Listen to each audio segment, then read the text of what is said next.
Y bueno, los que nos siguen a través de redes, les invito a que nos acompañen abriendo sus Biblias en Isaías capítulo 63, será junto con el capítulo 64 y 65 la base de nuestra enseñanza.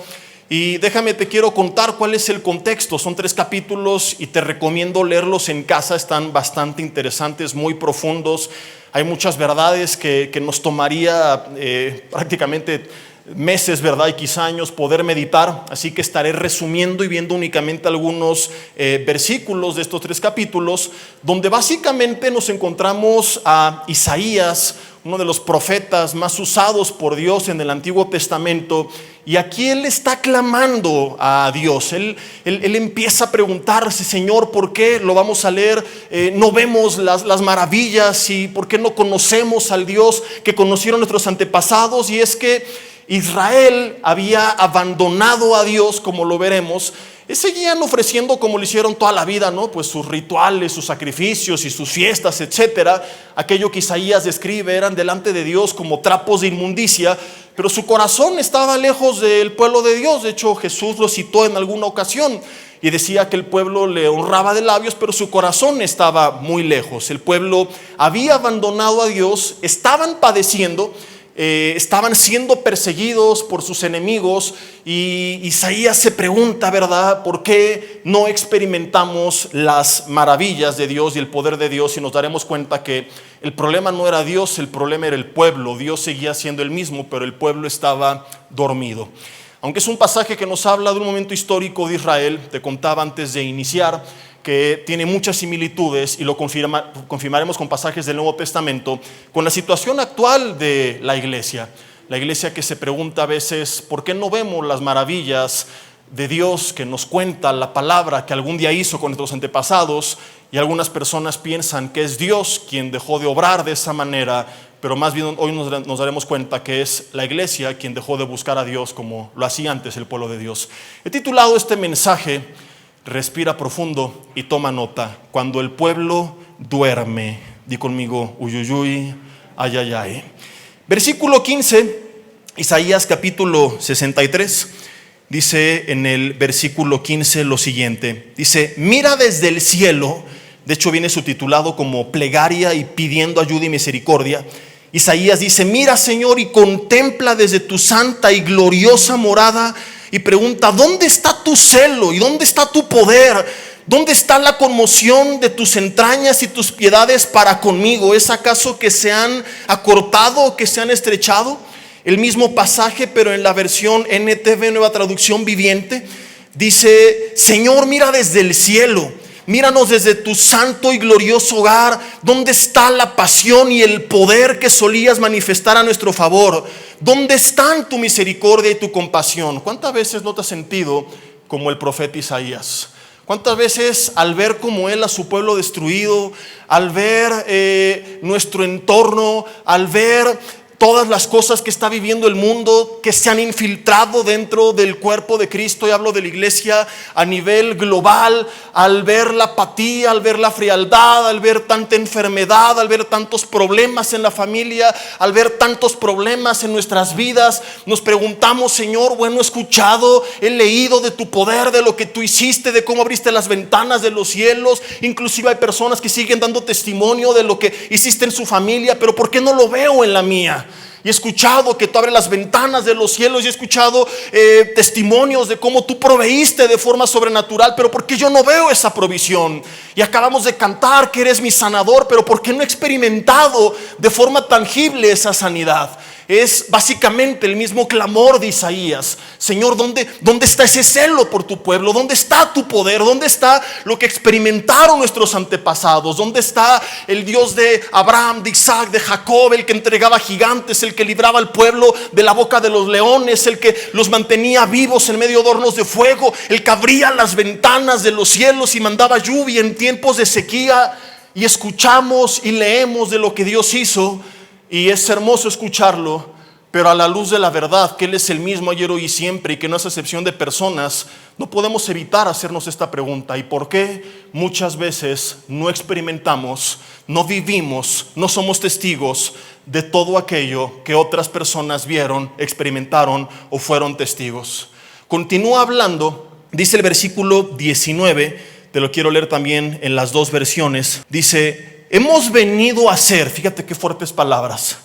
Dice, como aquellos de quienes nunca te enseñoreaste, sobre los cuales nunca fue llamado tu nombre. Dice la NTV, algunas veces parece como si nunca tuviéramos pertenecido. Eran su pueblo, pero dice Isaías, pareciera que no lo somos. Es como si nunca hubiéramos sido conocidos como tu pueblo. Pregunta, ¿seguían siendo su pueblo? La respuesta es sí. Pero dice esto Isaías porque no se notaba en su estilo de vida. No se veía en el día a día.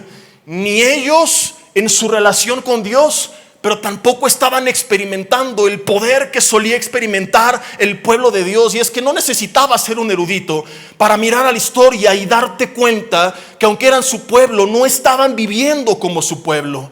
No estaban viviendo ese Dios que abría los mares, que tapaba bocas de leones, que abría las ventanas de los cielos. No estaban viviendo como solía ser su pueblo. Y nosotros venimos a la Biblia y leemos lo que Dios hizo con su iglesia, lo que Jesús prometió a su iglesia, y decimos, nosotros somos su iglesia, pero no estamos viviendo como su iglesia. A la iglesia Jesús les dijo, recibirán poder, estas señales les seguirán, serán la luz del mundo, serán la sal de la tierra. Y vemos una iglesia que no está siendo ni la luz de su propia casa, ni la sal de su propia vida, y que dice que recibió poder, un poder que fue dado para dar testimonio de Jesús. Hechos 1:8, el dunamis de Dios. Recibirán poder y me serán testigos. Un poder con el que la iglesia primitiva transformó al mundo entero, y ahora pareciera que no tenemos poder ni siquiera para transformar nuestras propias vidas. Leemos en el libro de los Hechos que la iglesia, cuando la miraban los altos gobiernos y los gobernantes poderosos de la tierra, decían, ¿quiénes son estos que trastornan el mundo entero? Y este es el pueblo, pero nosotros no vivimos como ese pueblo. A veces no somos capaces ni de trastornar nuestro entorno. ¿Qué es lo que pasó con el pueblo de Israel y qué es lo que pasa con la iglesia? Porque como te dije, hay un paralelo en estas dos historias. ¿Será que Dios estaba dormido? ¿Que los abandonó a ellos y que ahora nos ha abandonado a nosotros? No, Dios seguía siendo el mismo. No era Dios quien dormía, era el pueblo quien estaba y quien actualmente continúa dormido. Y además, como lo veremos, sumergido profundamente en el pecado. Llegamos al capítulo 64 y dice el versículo 6: si bien todos nosotros somos como suciedad y nuestras justicias como trapos de inmundicia, y caímos todos como la hoja, y nuestras maldades nos llevaron como el viento. Al rato retomar esta parte, pero antes quiero que meditemos lo que dice el versículo 7. Dice, nadie, ¿quién? Dice Isaías, nadie hay que invoque tu nombre. Luego añade, que se despierte para apoyarse en ti, por lo cual, porque no invocaban su nombre, porque no se apoyaban en él, el resultado fue este. Dice, escondiste de nosotros tu rostro. Y no es que él les mandó alguna maldición, sino que simplemente Isaías reconoce, es que nos has dejado marchitar en poder de nuestras maldades. Se cumplió lo que más tarde Gálatas 6:7 dice, lo que el hombre siembra para bien o para mal es lo que termina recogiendo. Ahora quizá tú lees esto y dices, bueno, aquí no me está hablando a mí porque yo sí oro. Isaías no está diciendo no hay nadie que ore. El pueblo seguía ofreciendo sus oraciones religiosas, mecánicas y rutinarias. No es que se habían olvidado por completo de Dios en el sentido que se volvieron ateos o que lo dejaron de lado, porque acabamos de leer que sus obras eran delante de Dios como trapos de inmundicia, lo cual confirma que sí seguían ofreciendo algunas obras. Oseas 6:6 lo confirma cuando dice, misericordia quiero y no sacrificio, conocimiento de Dios más que holocaustos. Que muchas veces el pueblo siguió ofreciendo los holocaustos y los sacrificios y las fiestas y las tradiciones, pero se habían olvidado de buscar a Dios, de conocer a Dios personalmente, de la misericordia de Dios. Y es justamente lo que Isaías está diciendo. No hay nadie que invoque tu nombre, Jesse, pero si nosotros oramos, no, es que no estás leyendo bien lo que está diciendo Isaías. No estamos detectando el clamor y la desesperación que hay en su corazón y que espero que nos pueda contagiar en esta mañana. La palabra invocar, ¿alguna vez la has estudiado? Porque no es, Señor, aquí estoy este día, te pido en el nombre de Jesús. No, era un llamado desesperado, anhelando encontrarse cara a cara con Dios. Es la palabra cará, nunca lo olvides. Y su significado más correcto es llamar, pero no solamente llamar, sino que dice la raíz de esta palabra, mediante la idea de acosar a alguien. ¿A cuántos de ustedes los han o las han acosado? Levanten la mano. Ahora, ¿cuántos de ustedes han acosado a alguien? ¿Cómo es un acosador? Un acosador es aquel que te marca cada 6 meses. Es aquel que una vez al año te manda un mensaje. Un acosador está insistiendo, se mete a todas tus redes sociales, se presenta en tu casa, fuera de tu escuela, de tu trabajo, de tu iglesia. Es una persona que quiere encontrarse contigo y que no te deja de fastidiar. Y este es el significado original, la idea que transmite esta palabra. Es lo que está diciendo desesperadamente Isaías. El pueblo ora de forma rutinaria, mecánica, religiosa, por costumbre, fría, sin pasión. Pero ya no hay el pueblo que antes invocaba a Dios. Ya no hay estos hombres que dicen, heme aquí, envíame a mí. Aquel Samuel que dice, habla Jehová que tu siervo oye. No hay nadie que esté acosando a Dios, diciendo, Señor, te necesito, buscando su favor, buscando su rostro. Te quiero conocer en la mañana, en la tarde, en la noche. No. De vez en cuando por los alimentos oramos. El domingo un rato en la iglesia. Cuando se me ocurre ir espontáneamente a alguna tarde de oración.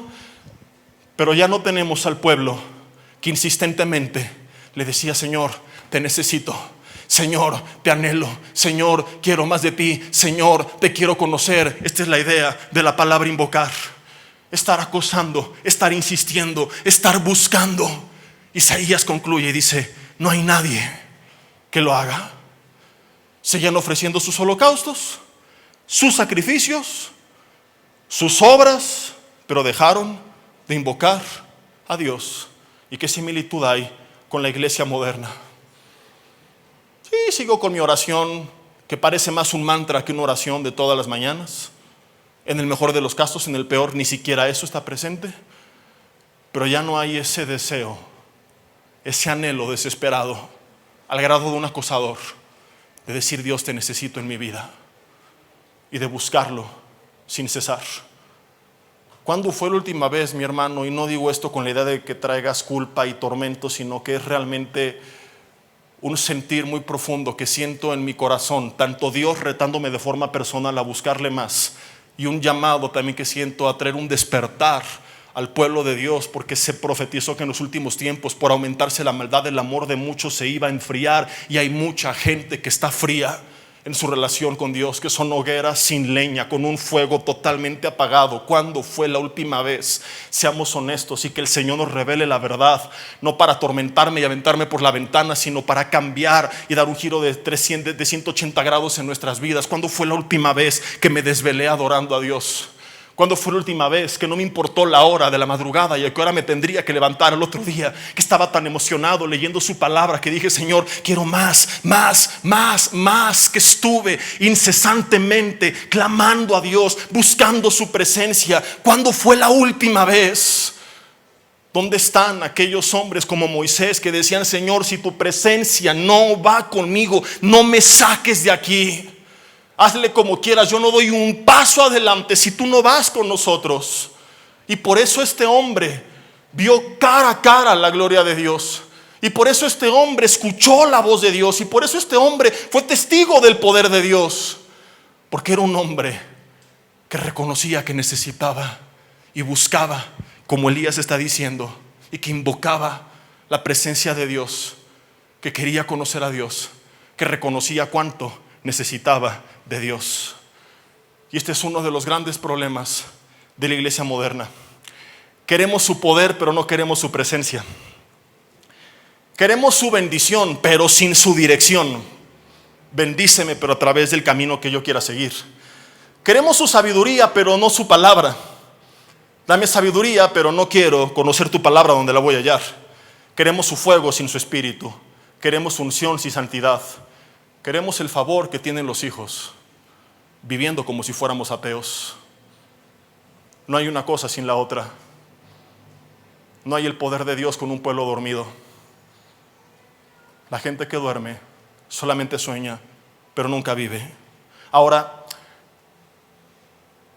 ¿estaré en lo cierto o estoy loco y estoy haciendo una alegoría mal aplicada de esta historia? ¿Será algo exclusivo de esta generación y que no tiene nada que ver con la iglesia? ¿Hay verdades en el Nuevo Testamento que nos confirmen de forma explícita que esto es así? Sí, de hecho mucho más claras que Isaías 63. Y una de ellas te la sabes de memoria, solamente que no la has meditado bien.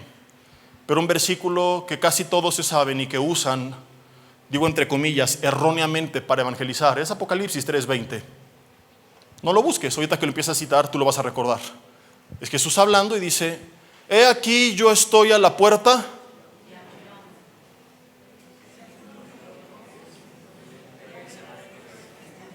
¿Ya ven cómo sí se lo saben? He aquí yo estoy a la puerta y llamo. Si alguno oye mi voz y abre la puerta, entraré a él y cenaré con él. Un encuentro cara a cara, me sentaré en tu mesa y él conmigo. Es un versículo que usamos en campañas evangelísticas. Hey, tú infeliz, desgraciado, ¿quieres venir a Cristo? Mira, Él te ofrece su perdón y limpia tus pecados. La Biblia dice que si alguno oye su voz y abre la puerta, entrará Él y cenará con Él y Él contigo. Y lo predicamos allá afuera, pero se nos olvida que este versículo no lo escribió Jesús a la gente de afuera. Este versículo hace poco lo vimos, la carta, en los primeros versículos. Es una carta dirigida a la iglesia en la Odisea. Fue un pasaje para el cuerpo de Cristo, no para el cuerpo que está fuera de la iglesia. Termina de hecho versículos después diciendo: el que tiene oídos para oír, oiga lo que el Espíritu dice a las iglesias. Es Jesús, no hablándole a la gente que nunca ha escuchado de Él, sino a la gente que afirma que ha escuchado de Él y que lo conoce, diciéndole: hey, ¿quién va a oír mi voz y abrir la puerta para que yo entre? ¿Y qué significa esto? No hay que ser eruditos. Si hasta ese momento había entrado, significa que antes de ese momento estaba afuera.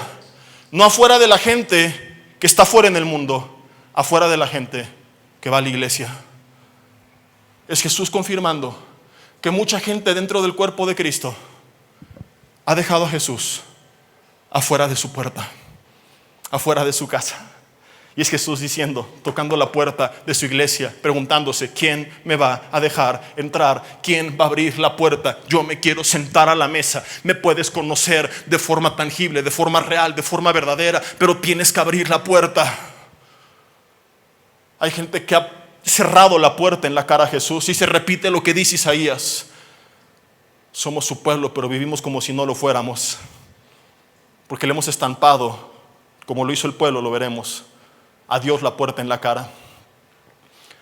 No lo consideramos en las diferentes áreas de nuestra vida. Señor, bendíceme, pero déjame con negocios como yo quiera. Administro mi dinero como yo quiera. Educo a mis hijos como yo quiera. Guío mi matrimonio como yo quiera. Trato mis emociones y mi amargura y mi rencor y mi odio como yo quiera. Y el pueblo quiere que el mundo cambie, pero el mundo no va a cambiar si no cambia el pueblo. La iglesia ora por un avivamiento en el mundo cuando ella misma está dormida. No puede haber un despertar allá afuera mientras siga habiendo sueño aquí adentro. Y esto ha sido cíclico en toda la historia del pueblo de Dios. Oh, si se humillare mi pueblo, dice 2 de Crónicas 7:14. No dice si humillaren los ateos, los agnósticos, los drogadictos, los alcohólicos. No, es Dios diciendo: si se humillare mi pueblo, sobre el cual mi nombre es invocado, y oraren y buscaren mi rostro y se volvieran de sus malos caminos, entonces la promesa es: yo los oiré desde los cielos y perdonaré sus pecados y sanaré su tierra. Ese es el anhelo de Dios y nos preguntamos, ¿y por qué no vemos la sanidad de Dios en nuestras vidas? ¿Y por qué no vemos el poder de Dios en nuestras vidas? ¿Y por qué los cielos nos abren sobre nuestras vidas? Porque todo este versículo comienza diciendo, es que se necesita que el pueblo se humille. Si se humillare mi pueblo y el pueblo no se humilla, no busca su rostro, no lo anhela, no reconoce que lo necesita, no se vuelve de sus malos caminos. Y es el Señor no preguntando si cuándo el mundo lo va a hacer. No, cuando mi pueblo lo va a volver a hacer. El problema del mundo no está allá afuera. Comienza por aquellos que, siendo la luz del mundo, permitimos que sigan tinieblas porque estamos apagados. Que siendo la sal de la tierra, seguimos sin poner sabor y conservar las cosas porque la sal se volvió insípida. El pueblo solo habla, pero no actúa. El pueblo critica a otros, pero no se mira frente al espejo. El pueblo mira la paja del ojo del hermano, pero no se detiene a ver la viga de su propio ojo. El pueblo es experto en hablar de fuego extraño. Qué buenos somos para predicar de lo que otros hacen mal, para criticar y juzgar a cuantos se han desviado. Y no nos damos cuenta que a la par que hablamos del fuego extraño, no nos hemos dado cuenta que somos incapaces de encender nuestro propio fuego. No sabemos encender el fuego. Y no basta hablar. Queridos hermanos, necesitamos despertar. Lo dice literalmente Antiguo y Nuevo Testamento. Necesitamos, y te lo voy a demostrar en unos segundos, despertar. No basta compararme y decir, yo me sé todas las cartas de Pablo, y la de Gálatas, y la de Corintios, y la de Romanos. Si me olvidé lo que dijo en Romanos 13:11, ¿qué es lo que dijo? Te lo voy a recordar. Y esto, conociendo el tiempo, que es hora ya, no mañana, no el próximo domingo, no el 2025. Dice Pablo desde aquel entonces, ya de levantarnos del sueño. Porque ahora está más cerca nuestra salvación que cuando creímos. La noche está avanzada, se acerca el día, dice Pablo. Desechemos las obras de las tinieblas y vistámonos de las armas de la luz. El pueblo tiene que desechar las obras de las tinieblas con las cuales se ha vestido, pero no es suficiente eso. No es suficiente decir, ya dejé lo malo. Es también vestirme de las armas de la luz. Es despertar del letargo espiritual en el cual mucha gente se encuentra. El mismo letargo en el que estaba el pueblo de Israel. Isaías capítulo 64, versículo 7. Nadie hay que invoque tu nombre, y luego añade, que se despierte para apoyarse en ti. Dos verdades. Número uno, no hay nadie que despierte, lo cual significa que el pueblo estaba dormido. Y uno dormido, ¿qué puede hacer? Soñar muchas cosas, pero no las vive. Y es muy bonito mientras sueñas. Hoy tenemos una iglesia soñadora. Sobran mensajes de los sueños. Y pasan los años y seguimos predicando de los sueños. Y salimos emocionados porque se nos habló de los sueños. Y la pregunta que me hago, ¿y cuándo haremos esos sueños realidad? La respuesta es, el día que despertemos. Entonces, Romanos 12:2, comprobaremos, no solo oiremos, no solo soñaremos, experimentaremos, palparemos en las diferentes áreas de nuestras vidas la buena, agradable y perfecta voluntad de Dios. Isaías dice, el pueblo está dormido. Pablo exhorta, el pueblo tiene que despertar. Es hora ya de levantarnos del sueño. No hay nadie que despierte. Y lo segundo que escribe es, para apoyarse en Dios. ¿Y qué significa esto? La palabra apoyarse aquí es bien interesante, del hebreo shan, respaldarse o sostenerse. Si yo me reclino solamente sobre uno de mis pies en este púlpito, yo me estoy respaldando en él, me estoy sosteniendo. Si alguien me lo quita, ¿qué va a pasar? ¿Quieren probarlo? Me voy a caer. Lo necesito para sostenerme. ¿Alguna vez, alguno de ustedes levante la mano, se rompió una pierna? ¿Quién ha tenido alguna fractura? Yo me acuerdo hace algunos años tuve una fractura impactada en el peroné de la pierna derecha. Y nos enyesaron y durante algunas semanas para caminar usábamos muletas. Y nuestro peso descansaba totalmente en las muletas. La necesitabas para caminar. Esta es la idea de la palabra. Cuando tú, no es que de vez en cuando usas algo, porque mucha gente no se sostiene en Dios. Sino que vive sostenida de su sabiduría, sus recursos, su habilidad, sus finanzas, sus palancas, y de vez en cuando busca a Dios. Lo que Isaías dice es: necesitamos gente que descanse toda su vida totalmente en Dios. Que como Moisés diga: no vas conmigo, yo no lo hago. O sea, no doy un paso adelante, sin ti no lo voy a intentar. ¿Cuándo dejaste las muletas? ¿El día que te quitaron el yeso? Quizá algunas semanas o días después, cuando fuiste tomando fuerza. Y en cuanto la fractura fue totalmente sanada, tú te deshiciste de ellas. ¿Por qué? Porque ya no las necesitabas. Ahora escucha lo que te voy a decir. ¿Cuál es el problema o el pecado más grande de la iglesia actual? Es la soberbia. No lo demás que puedes estar pensando, y la inmoralidad, la idolatría, no. Ese es el resultado de la soberbia. La soberbia es lo que nos ha llevado a dejar de reconocer a Dios. Cuando yo me levanto cada mañana sin buscarle, cuando yo vivo sin cumplir con lo primero que ya vimos, sin invocar su nombre, lo que estoy diciendo es: Dios, no te necesito tanto. Es un mundo difícil, hay retos, hay problemas, hay enfermedades, hay maldad, hay un mundo espiritual con el que Efesios 6 dice que tengo una lucha, pero muchos ni están conscientes de eso. Cristianos viviendo como ateos, ignorando que hay una batalla espiritual real, para lo cual se nos exhorta a vestirnos de toda la armadura de Dios.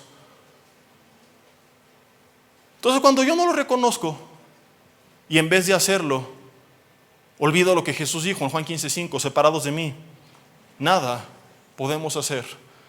Lo que resulta es que nos comenzamos a creer tan sanos que pensamos que ya no necesitamos las muletas.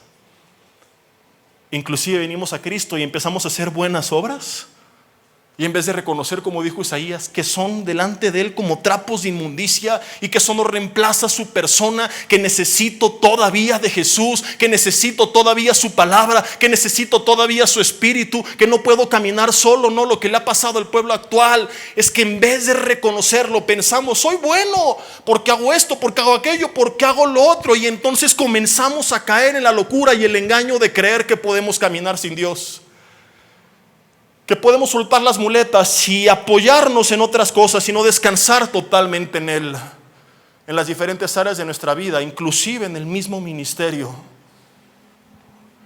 Tenemos cada vez iglesias más bonitas, pero con menos poder, que hacen mucho ruido adentro, pero que están calladas allá afuera, porque nos hemos apoyado en nuestros medios, en nuestra tecnología, en nuestros recursos, en nuestros auditorios.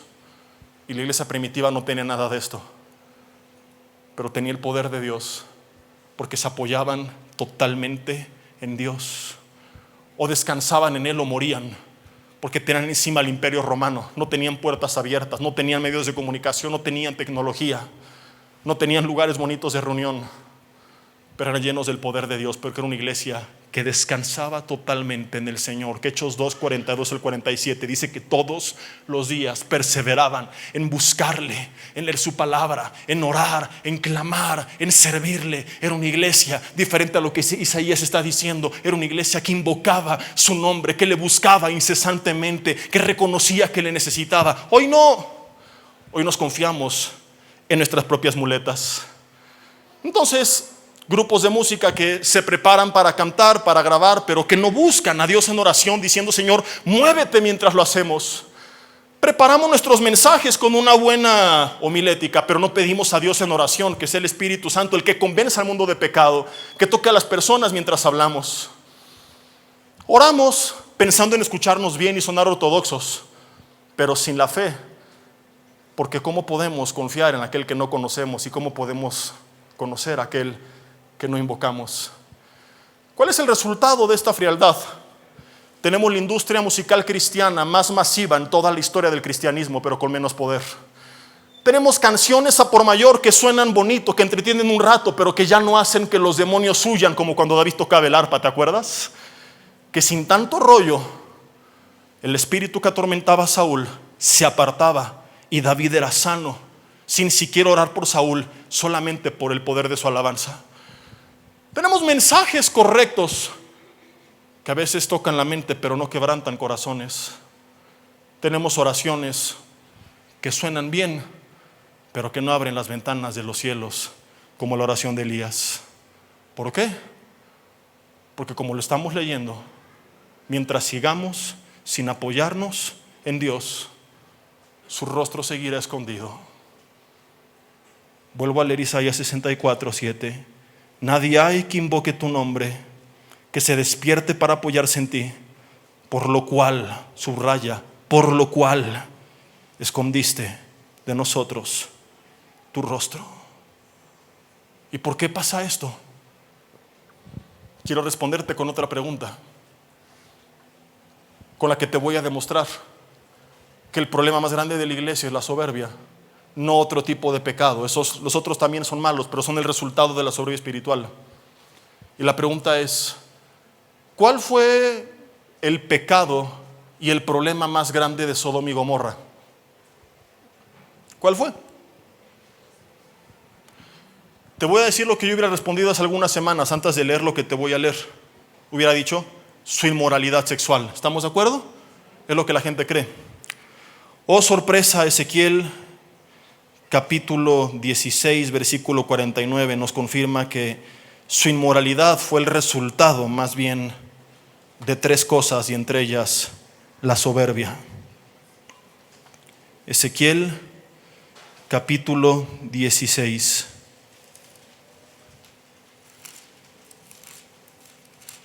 versículo 49.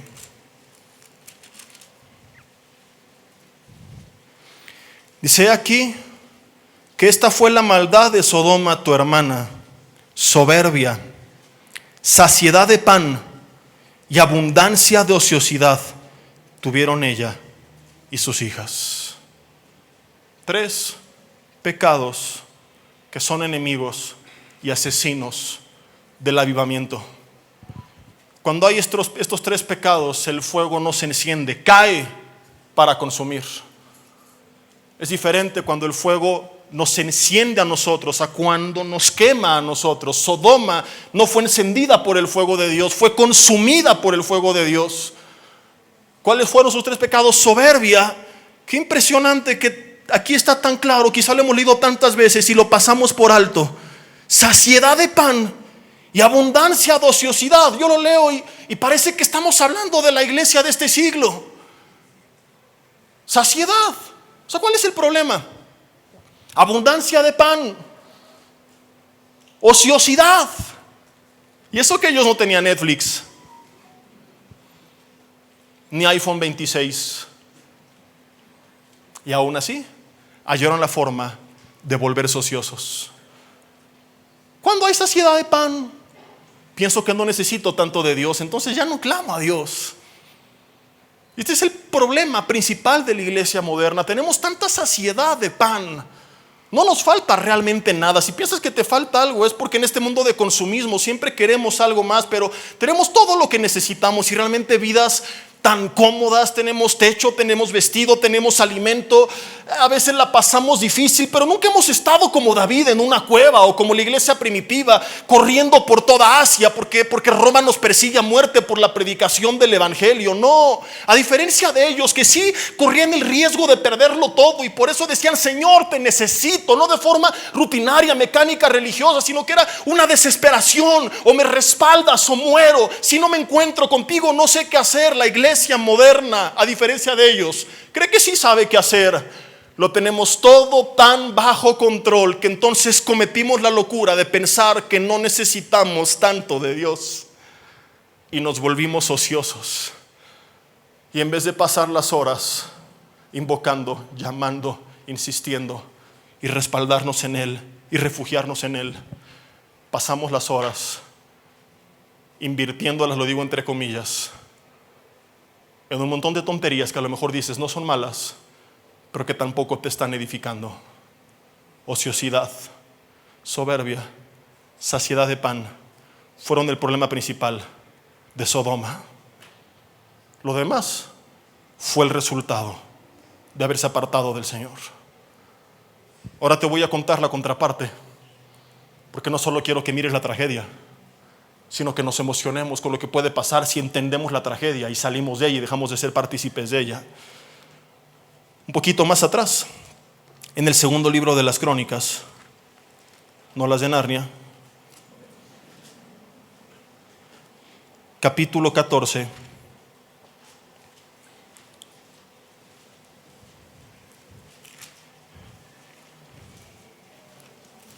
Segundo libro de las Crónicas, capítulo 14, versículo 9. Nos habla del reinado de Asa.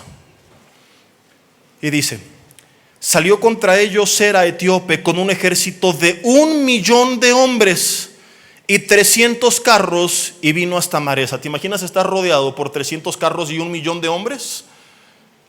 Nos marcan por teléfono y en 10 segundos que escuchamos que dicen que son de la familia michoacana, y estamos temblando, ¿no? Rechina tantito la puerta de la casa y ya estás pálido. 1,000,000 de hombres, 300 carros contra ellos. Entonces salió Asa contra él y ordenaron la batalla en el valle de Cefatá junto a Maresa. Y clamó. ¿Qué hizo Asa? Clamó a Jehová su Dios y dijo: oh Jehová, para ti no hay diferencia alguna entre dar ayuda al poderoso o al que no tiene fuerzas. Ayúdanos. Mira su desesperación. Oh Jehová Dios nuestro, porque en ti nos apoyamos. Y adivina cuál es esta palabra: apoyamos. La misma que no estaba presente en el pueblo del pasaje principal, que es Isaías 63. Dijimos que era shan, respaldarse o sostener. Sigo leyendo. ¿Qué pasa cuando el pueblo se apoya en Dios? Y a veces tenemos que llegar a este grado en el que estuvo Asa, de sentirnos rodeados de millones o de cientos de miles de enemigos y de problemas, y dice: en ti nos apoyamos, en ti Shan, en ti me refugio. Señor, tú eres mi apoyo. No tengo 1,000,000 de hombres, no tengo 1,000,000 de carros, no tengo las fuerzas, pero te tengo a ti. Necesito desesperadamente de tu apoyo. Asa empieza a clamar y dice: en tu nombre venimos contra este ejército. ¿Cuántas veces peleamos en nuestro nombre, en nuestra confianza, en nuestra sabiduría, y se nos ha olvidado de pelear en el nombre de Jesús? Dice: oh Jehová, tú eres Dios nuestro, no prevalezca contra ti el hombre. ¿Y qué fue lo que pasó? Versículo 12: Jehová deshizo a los etíopes delante de Asa y delante de Judá, y huyeron. A mí me pone la piel china el día que la iglesia lo entienda y se olvide de sus bastones y sus muletas y diga: Señor, tú eres mi refugio, tú eres mi confianza. No me voy a quejar de lo que no tengo, de quien no me apoya. Ahí en la iglesia no me apoyan, en el trabajo no me apoyan, el gobierno no me apoya, pero me apoyo totalmente en ti. No importa que te rodeen 1,000,000 de demonios, de problemas, de enemigos, van a huir delante de ti. Dios los va a hacer pedazos en el nombre de Jesús. Hay poder en el pueblo de Dios cuando el pueblo de Dios clama a Dios, invoca a Dios y se apoya totalmente en Dios. Oh Señor, que este día llegue a nuestras vidas, que podamos ver una iglesia emocionada por ver a sus enemigos huir, en vez de ver al pueblo quejumbroso por tantos problemas. Ay, el enemigo, ay, mi vecino, ay, la bruja de la esquina. Interesados en ser conocidos en redes sociales, siendo la burla del infierno. Que llegue el día que a lo mejor no nos conozcan tantos en redes, pero que tengan terror de nosotros en el reino de las tinieblas. Que puedan los demonios hablar de nosotros como aquel espíritu inmundo que los 7 judíos exorcistas ambulantes no pudieron reprender. Y les dijo: a Jesús conozco y sé quién es Pablo, pero ustedes, ¿quiénes son? Judíos exorcistas ambulantes. O sea, andaban de aquí por allá en la calle, conocidos entre el pueblo por sus trucos, pero no conocidos en el infierno. Y es lo mismo que vemos hoy en el pueblo de Dios. Mucha gente famosa entre los hombres, pero que no es temida en el infierno. Ya tengo tantos seguidores. Y el reino de las tinieblas solamente se ríe y dice: ni te conozco. Proverbios 3 del 5 al 7 también habla de Shan. No te apoyes, Shan, en tu propia prudencia. Reconoce a Dios en todos tus caminos. No seas sabio en tu propia opinión. Ya deje esa necedad. Apóyate en Dios. Y el resultado es hermoso. Aunque la hayamos regado, dice, Él enderezará tus veredas. Cuando nos apoyamos en Él, no solo hay poder para hacer algo de cero, sino también para restaurar lo que ya ha sido dañado. Él puede enderezar los caminos de aquellos que a partir de hoy, Shan, deciden recargarse totalmente en Dios. Isaías 65, si me apoyan con el teclado, por favor.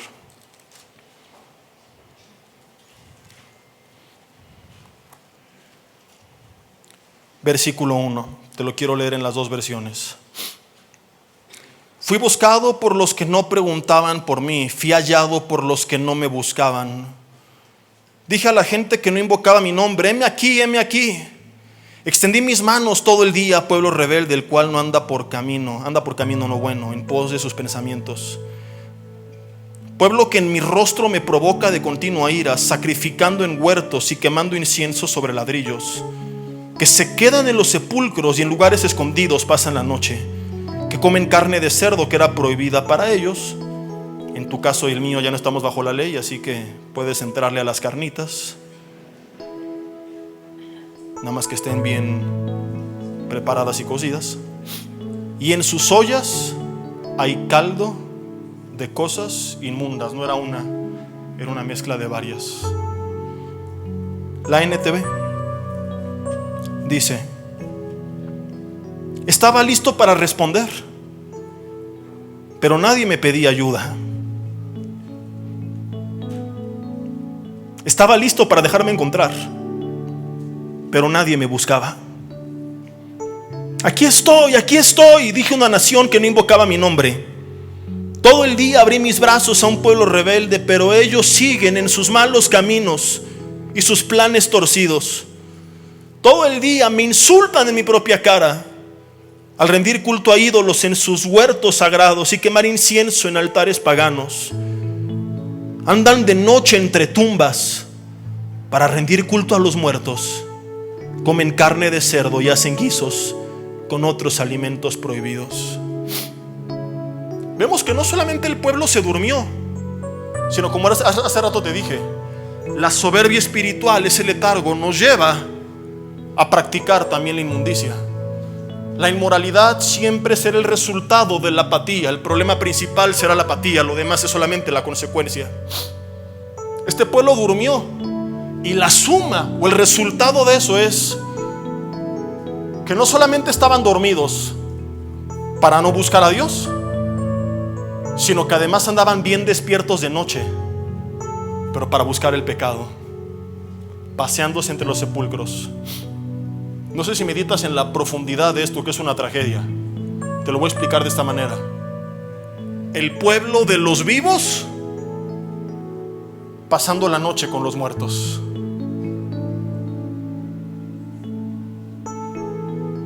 Literalmente, pasando la noche entre los sepulcros, en los lugares escondidos. Y esto me lleva a hacerte una pregunta. ¿Y tú? ¿Dónde estás pasando tus noches?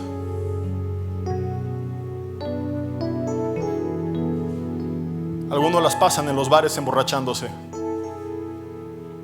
Algunos las pasan consumiendo drogas. Algunos las pasan adulterando y fornicando. Algunos las pasan viendo pornografía. Algunos las pasan perdiendo el tiempo viendo una y otra serie de televisión. ¿Quién va a despertar y decir: Señor, yo quiero pasar mis noches contigo? ¿Quién va a olvidarse a veces de la hora? Y como no nos importaba antes en la fiesta ¿a qué hora tendríamos que pararnos al otro día?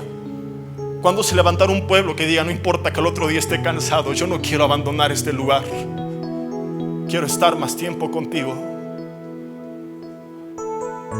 ¿Cuándo volveremos a valorar el lugar santísimo a donde tenemos acceso ahora para entrar confiadamente y encontrar allí el oportuno socorro. Arrepentíos, dijo Jesús, porque el reino de los cielos se ha acercado. El reino de los cielos es el gobierno de Dios y la iglesia quiere el gobierno de Dios. Predica el gobierno de Dios, pero Jesús dijo antes tiene que haber arrepentimiento, que es un cambio de mi forma de pensar. No hay reino sin arrepentimiento. Todo mensaje que hable del reino y no mencione el arrepentimiento no dará fruto, porque una cosa y la otra están intrínsecamente ligadas. Hasta que el pueblo cambie su forma de pensar y reconozca a Dios, te necesito tanto, y disponga su corazón para buscarle, para clamar, para invocarle, entonces veremos las ventanas de los cielos abiertas y el reino de Dios ejecutándose en nuestras vidas. Su voluntad hecha en los cielos como en la tierra. Este pueblo se lo perdió. Espero que nosotros no lo hagamos, porque lo peor de todo es que en vez de reconocer que estaban mal, y es que quien reconoce que está mal, es probable que en cuestión de tiempo reaccione y diga esto no está bien y se vuelva al camino. Pero debido a sus obras se volvieron tan religiosos, tan ciegos, que aunque no lo creas, se creían buenos. Isaías 65 te lo voy a leer de la NTV, en el versículo 5. Sin embargo, se dicen unos a otros: hey, no te acerques demasiado a mí porque me contaminarás. Yo soy más santo que tú. Y lo que viene es muy fuerte. Dice que eran como un hedor para su nariz, un error irritante que nunca desaparece. No hay nada más apestoso ante la presencia de Dios que un cristiano religioso.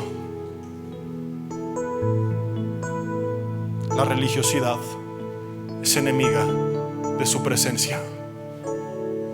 No le agrada, le irrita, no lo atrae, lo aleja. Y años después estamos exactamente en la misma posición. Por nuestras buenas obras, por los días que me congrego, por cómo le sirvo a Dios en el ministerio, por lo que he estudiado, me empiezo a creer mejor que los demás. Y una iglesia que en vez de actuar allá afuera nada más está peleando adentro, que en vez de predicar a Cristo en redes, se ataca en redes. Yo soy mejor que tú. No, yo soy mejor que tú. No, yo tengo la verdad. No, yo te la tengo yo. ¿Cuándo nos pararemos frente al espejo y nos miraremos a nosotros? Este es el problema de ellos. ¿Por qué no reconocieron su maldad? Porque nunca se analizaron a la luz de la palabra de Dios, sino a la luz de la vida de los demás. Y a la luz de los demás siempre habrá uno más inmundo que tú. Entonces eso les daba la falsa ilusión de creer que no estaban tan mal y de llegar al extremo de decir: hey, no te acerques, yo soy santo, me vas a contaminar. Y así estamos. Tenemos que abrir los ojos y ver la realidad. Y la realidad es esta: nos comparamos frente a otros cristianos y concluiremos: soy bueno. No, yo no fornico, yo no adultero, yo no me emborracho, yo no me drogo, no corro, no grito y no empujo. Nos comparamos frente a otros que andan totalmente perdidos, y como dice primera de Juan Diego 10:12, en la tierra de los ciegos el tuerto es rey. ¿Y cuántas veces como iglesia cometemos esa locura? Oh, no estamos como esa iglesia, ni como ese cristiano, ni como mi vecino que se dice cristiano.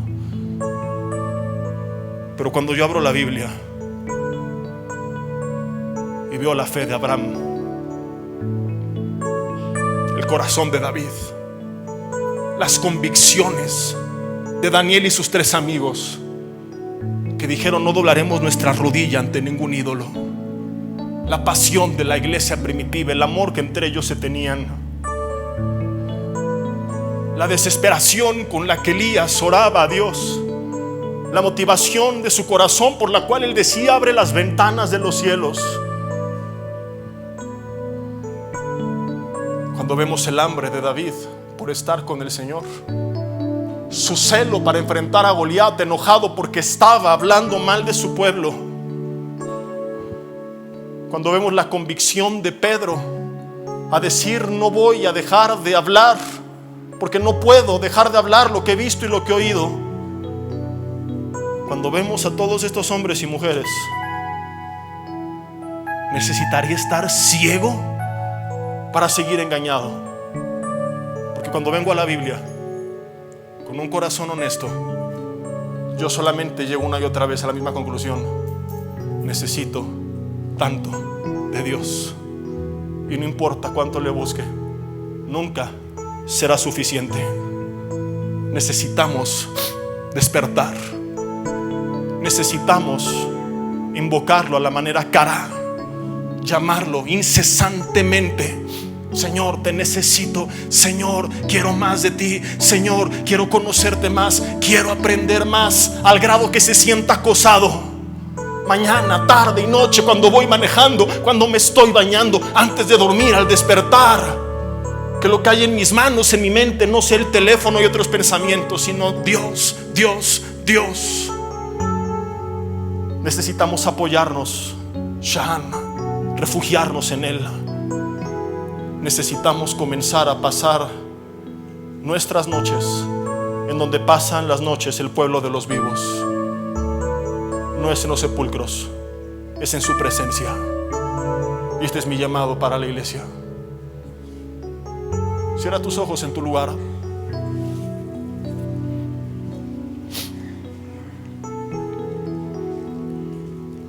Y te quiero leer antes de orar un pasaje que justamente anoche leía. Levítico 6, versículo 8. Habló aún Jehová a Moisés diciendo: manda a Aarón y a sus hijos y diles: esta es la ley del holocausto. El holocausto estará sobre el fuego encendido sobre el altar toda la noche hasta la mañana. El fuego del altar arderá en él, y el sacerdote se pondrá su vestidura de lino. Y cuando el fuego hubiere consumido el holocausto, apartará él las cenizas sobre el altar y las pondrá junto al altar.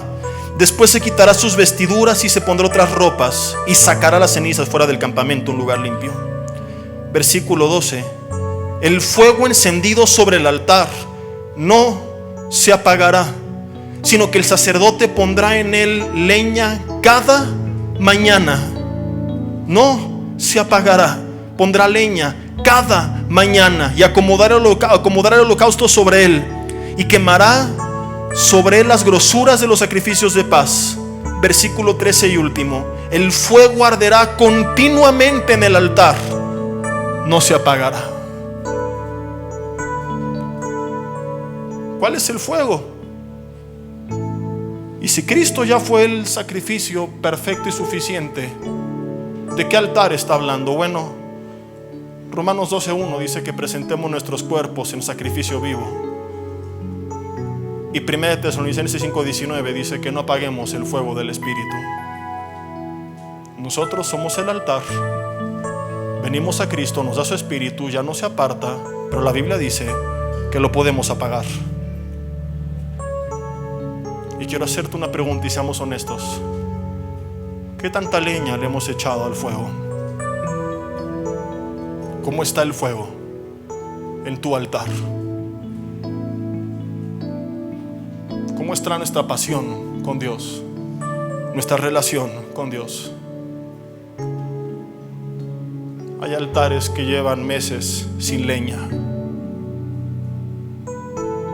Hay altares apagados, donde el fuego es apenas una pequeña chispa que hoy tiene que volver a ser encendida. Dile: Señor, gracias por lo que me has hablado en esta hora. Y dile: reconozco que hay muchas similitudes entre este pueblo y mi vida.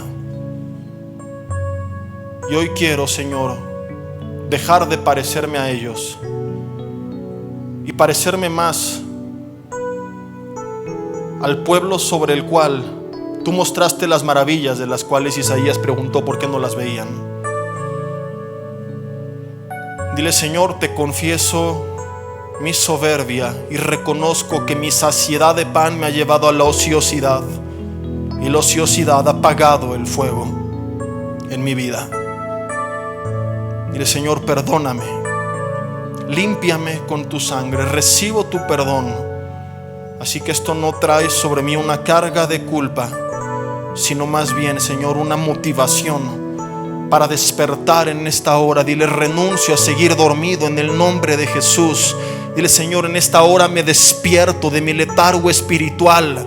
Ya no pasaré más las noches caminando con los muertos en los sepulcros, mezclando y tomando y bebiendo un caldo de cosas inmundas que le has echado al caldo de tu vida. Llámale por su nombre y dile: Señor, renuncio a este caldo. Renuncio, Señor, a esta mezcla de odio, de avaricia, de adicciones, de vicios, de soberbia, de lujuria, de fornicación, de adulterio, de pornografía, de tranzas. Hoy quiero derramar ese caldo en el piso, en la tierra donde pertenece, y no beberlo más. Ya no quiero andar entre las tumbas, Señor. Soy el pueblo de los vivos, y tu plan para los vivos es tan grande que es un desperdicio caminar entre los muertos. Y no me refiero con esto a que te aísles del mundo, sino a que no podemos mezclarnos con aquellas cosas que pertenecen a los muertos cuando estamos vivos. Dile: Señor, hoy despierto en el nombre de Jesús, y ahora mis noches no serán para pasear en las tumbas, sino para pasear en donde pasean los vivos en tu presencia. Queremos, Sha'an, apoyarnos en ti, refugiarnos en ti, descansar en ti totalmente, Señor. En cada área de mi vida, en cada decisión, dile: Dios, perdona mi locura de haber creído que yo podía en mis fuerzas. Perdona mi locura de haber creído que yo, con mis títulos y mis palancas y mi conocimiento y mis recursos. Dile: Señor, te necesito, y reconoce cuánto lo necesitas en todas las áreas de tu vida.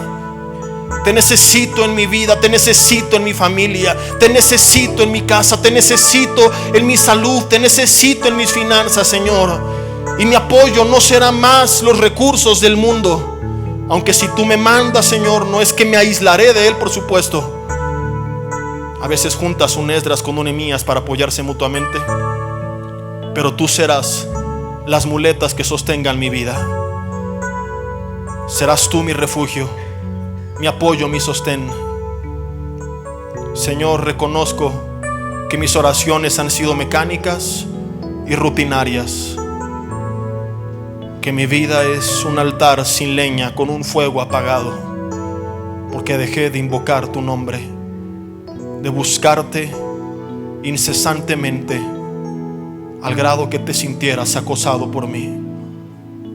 Dile: Señor, en el buen sentido de la palabra, te voy a acosar todos los días de mi vida. No te voy a dejar descansar. Vas a escuchar de mí todo el tiempo. No solamente peticiones. Esa vida de oración que consistía solamente en pedir y pedir y pedir, hoy se termina. Pediré, pero también te agradeceré, te alabaré y te escucharé. Donde quiera que vaya, ahí estás tú, y ahí estaré yo, buscándote a ti. Leímos hace rato y lo quiero repetir, y que podamos responderle a Dios: Señor, aquí estoy. Estaba listo para responder, pero nadie me pedía ayuda. Estaba listo para dejarme encontrar, pero nadie me buscaba. Dile: Señor, yo pediré tu ayuda. Yo te buscaré y no descansaré hasta encontrarme contigo cara a cara. Me buscarás y me hallarás, porque me buscarás de todo tu corazón. Dile: Dios, hoy se termina toda apatía espiritual.